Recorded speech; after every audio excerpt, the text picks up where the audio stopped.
चुके हैं 8 बजकर, और लगातार जो रुझान है वो अब सामने आने शुरू हो जाएंगे। और जैसा कि हम बात भी कर रहे थे, जैसे जैसे 10 बजेंगे 11 बजेंगे तस्वीरें और भी ज्यादा साफ होने लगेंगी। और एक बड़ा अपडेट दे देते हैं, बीजेपी के पक्ष में 2 सीटें दिखाई दे रही हैं रुझानों में, जो हम बता रहे हैं रुझान जो आ रहे हैं वो उससे 2 सीटों से बीजेपी आगे नजर आ रही है और 4 पर जेडीयू फिलहाल।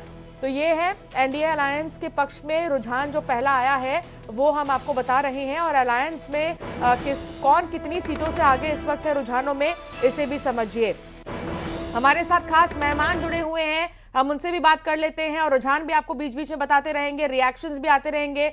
हमारे साथ तमाम खास गेस्ट का पैनल जुड़ा हुआ है। प्रेम व्यास जी जल्दी से कमेंट दे दीजिए, माफ कीजिएगा आपको बार बार रोकना पड़ रहा है, कुछ रिएक्शंस आ रहे हैं वो भी दिखाने हैं। प्रेम व्यास जी। देखिए, मुझे लगता है कि जिस तरह से आगाज हुआ है उस तरह से परिणाम भी आएंगे। जिस तरह से एग्जिट पोल पिछले कुछ दिनों से बता रहे हैं, मुझे लगता है एग्जिट पोल के साथ में कुछ ही घंटों में स्पष्ट हो जाएगा कि बिहार की जनता ने सुशासन को चुना है। बिहार की जनता ने 90 से जो 2005 का दशक थे वो भी देखा है, और कंपैरेटिवली 2005 से 2025 भी देखा है। मुझे लगता है जनता समझदार है, और जनता ने जिस तरह से मत पत्रों में बढ़ चढ़कर हिस्सेदारी निभाई है, ये प्रतीक है सुशासन का, ये प्रतीक है आदरणीय प्रधानमंत्री मोदी जी के नेतृत्व का, और ये प्रतीक है वहां पर जिस तरह से सुशासन के साम्राज्य के साथ में आज महिला हितैषी योजना हो या ज्ञान का उदय हो। तो मुझे लगता है कुछ ही घंटों में यह स्पष्ट हो जाएगा कि जिस तरह की फेतरोलॉजी और एजेंडा बनाया जा रहा था वो निश्चय नाबूद कुछ ही घंटों में हो जाएगा।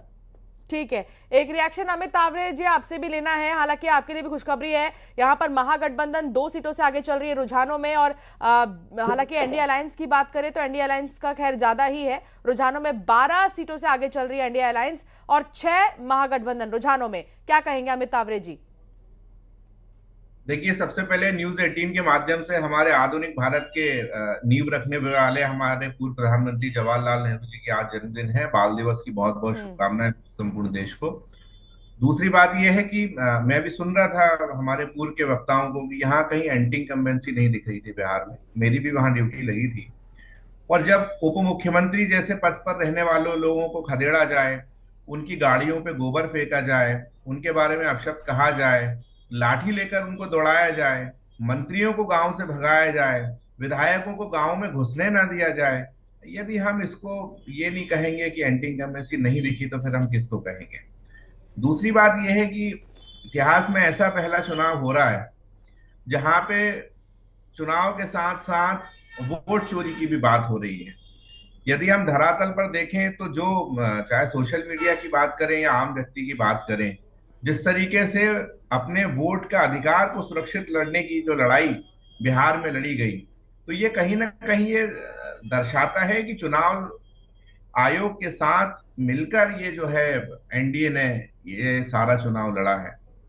लेकिन लोकतंत्र मजबूत हो, जनता जिसको चाहे उसका चुनाव हो, और निश्चित तौर पर हम लोग भी वहां पर घूमे हैं। आम जनता में इतना करंट है इस सरकार के खिलाफ कि आप सोचिए कि इतने दशक रहने के बाद भी यदि आपको किसी को आर्थिक प्रलोभन देकर वोट लेना पड़ रहा है, तो इसका मतलब यह है कि इतने सालों में आपने किसी भी वर्ग के लिए कुछ भी नहीं किया है। आज हम यदि बात करें बेरोजगारी की, तो ये तो है ही। क्या बिहार से पलायन रुक गया है? क्या वहां पे अच्छी यूनिवर्सिटियां बन गई हैं?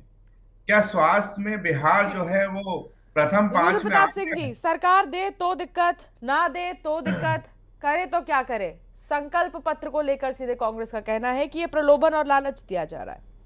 देखिए, अब इस बात को तो कोई नकार ही नहीं सकता कि हर राजनीतिक दल चुनाव में इस तरह के घोषणा पत्र के साथ आते हैं। उसमें कितना सही साबित होता है, कितना गलत साबित होता है, वो तो सबने देखा है। सवाल यहाँ अब इससे अलग हो जाता है, क्योंकि अब आज परिणाम आ रहे हैं और आपने देखा कि परिणाम आने शुरू भी हो गए हैं। यहाँ जनता का भरोसा है कि किसके साथ भरोसा करती है। जैसे बार बार इस बात को कह दिया जाए, 2-4 घटनाओं को आप पूरे प्रदेश को नहीं जोड़ सकते हैं, क्योंकि अगर एंटी इनकम्बेंसी होती तो धरातल पर दिखने लगती है, लोगों का रिएक्शन आने लगता है। अभी जो एक साइलेंट सी चीज़ें बनी हुई हैं वो सिर्फ ये है कि जो मतदान प्रतिशत बढ़ा है वो किसके साथ गया है। कारण क्या है कि जो महिलाओं का झुकाव हमेशा नीतीश सरकार के साथ रहा, अभी से नहीं, बहुत पहले से उनके पारंपरिक वोट है महिलाएं। और इसमें अगर महिलाओं की संख्या बढ़ती है, जो उन्होंने वोटिंग परसेंटेज उनका बढ़ा है, अगर वो उनके पक्ष में जाता है तो जो एनडीए गठबंधन है वो एक बड़ी जीत की तरफ जाता है। मैंने क्या कहा, पहले भी मैंने कहा कि दोनों के पास अपने पारंपरिक वोट हैं जो लगभग 30-32%